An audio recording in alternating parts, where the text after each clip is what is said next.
actually woke up on the Cape Kolkka and drove like 10 kilometers through the coastal road and came to a town called Mazirbe. These towns are fishermen villages, so it's not that hard to find these beach spots in Latvia. Roads are really great condition in here, so the 2 thumbs up for that. After yesterday's bumpy roads, this has been pleasant way of driving. I knew that there's sand beaches everywhere on this shoreline, but that there's basically perfect wild camping spots every 5 kilometers. That is awesome. One thing that I like about the shoreline of Estonia and Latvia, that there's no buildings at the shorelines. There's always like forest, and after maybe 100 meters there's a first building, so when you are on the beach you cannot see any buildings, so it's totally secluded places. And it's nice to see that beaches are truly to everyone, so not only rich people build mansions there or hotels, everyone can go there. So. Yeah. Most of the shoreline in Latvia seems to be national parks and national protection zones. And for example, this national park, it was started at 1923, and after that they haven't got any trees, so they have left it like it has been. So it's a natural state of forest, which I like a lot, because these kind of places are, I think, really rare. Now we are heading to United States of Soviet Russia time. Little town, military town, that there's also old telescope. I have seen just one picture of telescope and that's it, and there's some buildings around it and it's totally abandoned.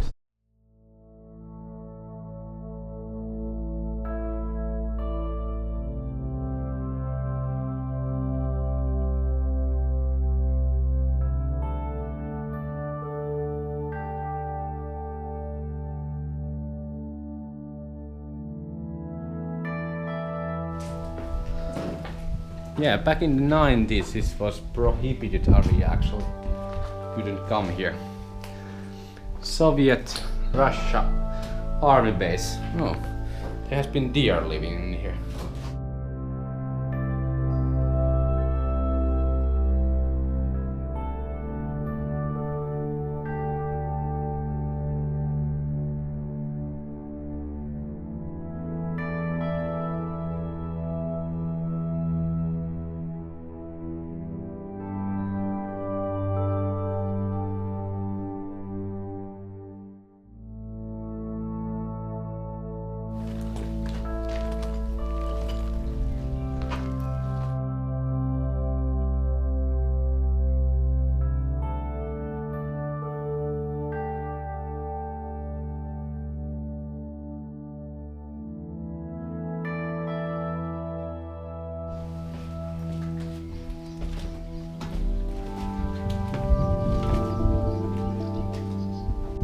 So back in the days, though, every house or apartment had their own color. This was green, and this was actually orange, and there was blue at the top of the building. I hope we can find some old photos of these apartments. I love how the wall painting has chipped into tiny pieces. It looks nice. Make pen pals in the USSR. Then there's lots of Russian herds. This is awesome. Old newspapers.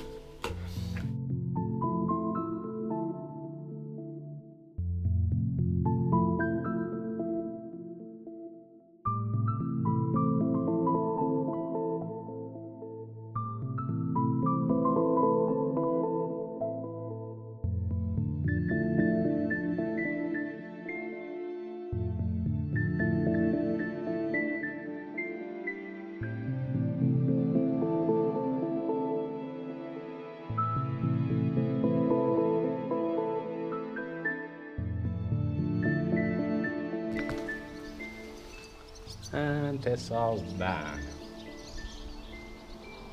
I think this has been a huge military base. Hundreds and hundreds of people living here. Only thing that they do was use the satellite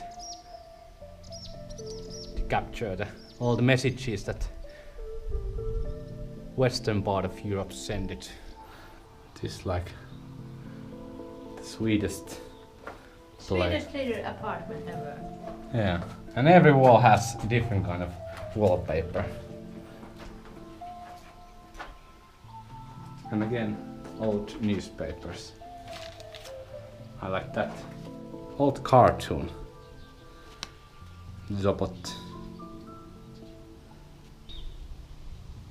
Yeah, let's go down into the van. Okay, then there's base. Oh, it's totally cold here. Yeah, let's see it. Again, newspaper.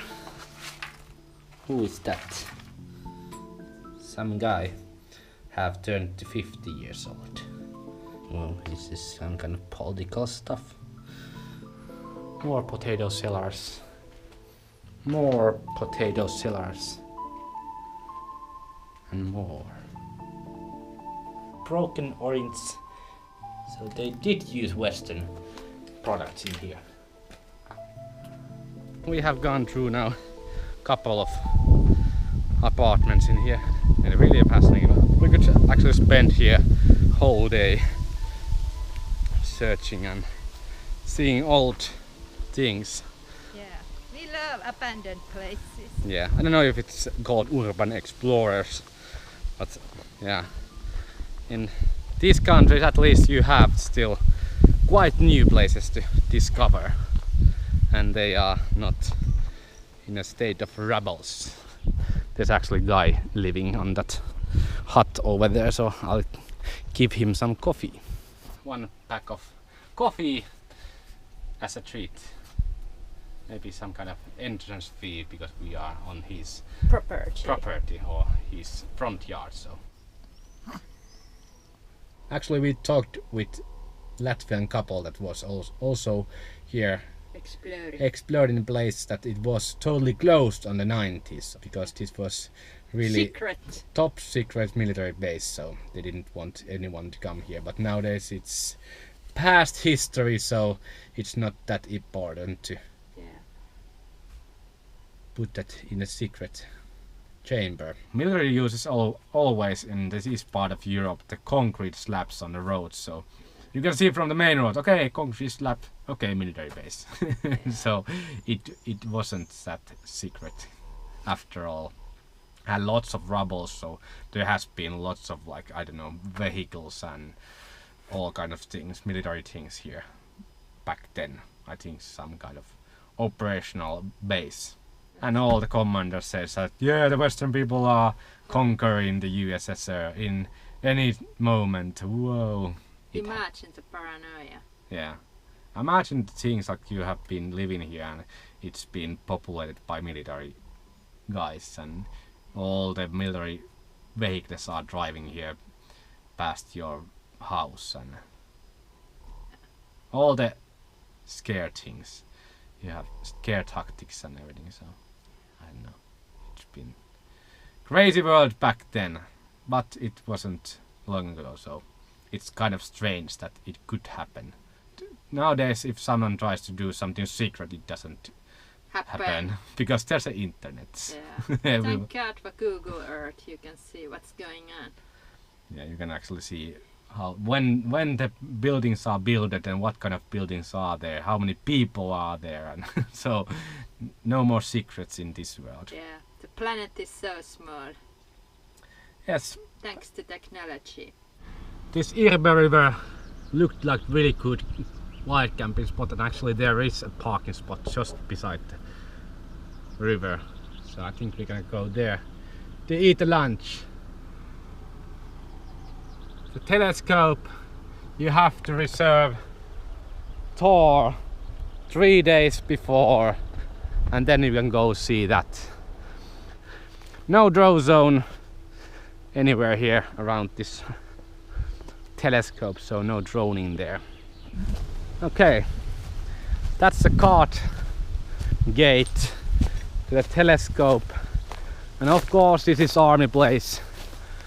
You can actually see bunkers every time. So.